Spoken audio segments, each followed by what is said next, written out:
Hey, Talesverser. Let's talk about a man who was erased for thinking too clearly. His name was Baruch Spinoza, a man excommunicated for daring to see God everywhere, including inside himself. In 1656, the Amsterdam Jewish community cast him out. Not just rejected, erased. He was declared cursed, his words forbidden, his name banned from being spoken. But centuries later, his ideas became the roots of modern thought. The man they called dangerous turned out to be one of the most rational minds that ever lived. Spinoza believed that everything, every thought, every atom, every person, is part of one single substance, nature. He didn't separate God from the world. For him, God was the world. Not some distant ruler sitting on a throne, but the very structure of existence itself. To him, praying was less about asking for miracles and more about understanding reality. That's what terrified people. He didn't deny God. He redefined him. And when you redefine what people worship, they will burn you before they listen to you.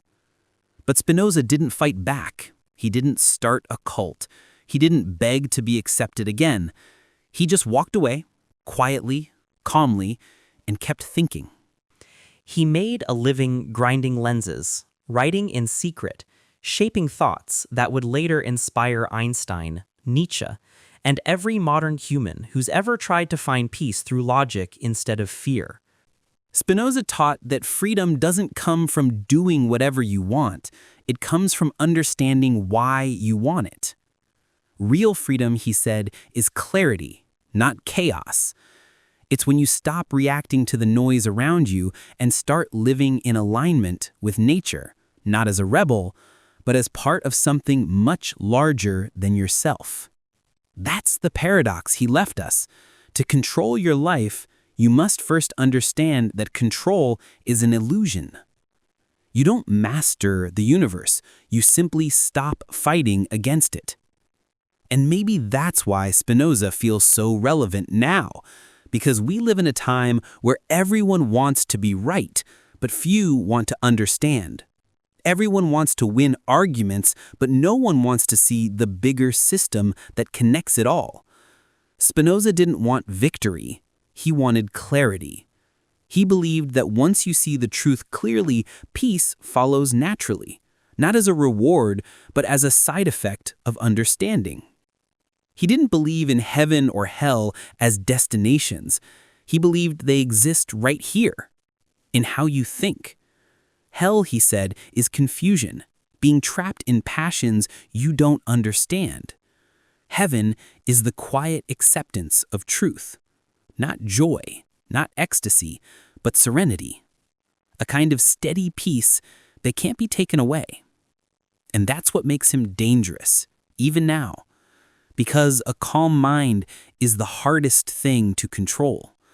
It doesn't follow fear. It doesn't need approval. It just is. Spinoza once wrote that understanding is the highest form of love.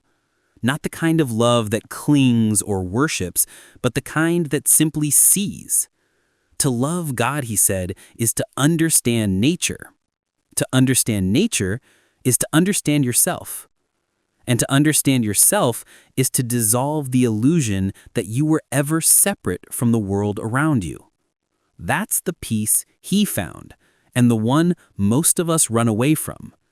Because peace requires surrender, and surrender feels like death to the ego. We crave certainty, control, praise, purpose. Spinoza stripped all of that away. He stood alone, without religion, without approval, and still called that state freedom. Talesverser, think about that. A man cast out by his own people who still found love for everything, even those who cursed him. That's not rebellion, that's transcendence. He believed emotions weren't sins, but signals, clues pointing toward misunderstanding. Anger means you've forgotten the full picture.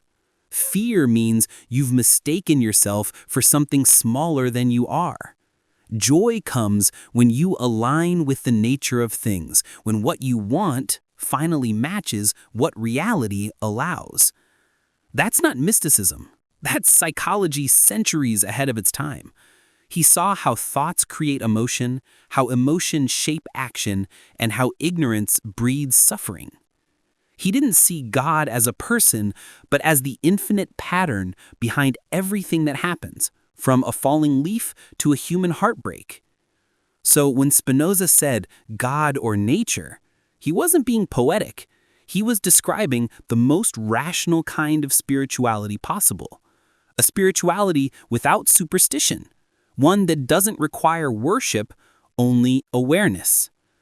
And yet, he paid the price for it. His community turned their backs. His books were banned. His ideas labeled madness and blasphemy. But time always decides who the heretics really were and who was just too early. Today, his thoughts live in everything from neuroscience to mindfulness. Every time someone says, "I just want peace of mind," they're echoing Spinoza's truth. That peace isn't found in belief, it's found in understanding. Maybe that's why the world still struggles with him, because Spinoza's kind of faith doesn't need a priest, a prophet, or even a promise of paradise. It only needs courage, the courage to see everything as one.